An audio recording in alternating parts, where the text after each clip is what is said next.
saja Rangga, kamu akan mempertanggungjawabkan semuanya. Duh, kalau diingat-ingat, kasihan kita nengok nasib si Melisa itu kan, Bu? Iya kan, Bu? Padahal dia satu-satunya penari jaipong di kampung ini, malah meninggal. Kira-kira dia meninggal gara-gara apa ya, Bu? Biarkan sajalah, Bu. Kita doakan saja agar arwahnya diterima dan ditempatkan di sisi terbaik ya, Bu. Dek, sabar ya. Iya, Mas. Tapi kasihan Melisa.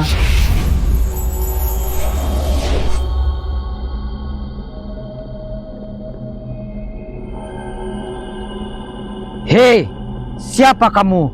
Kenapa mirip sekali kamu dengan adik ipar saya?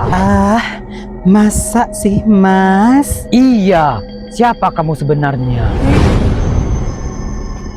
Oh!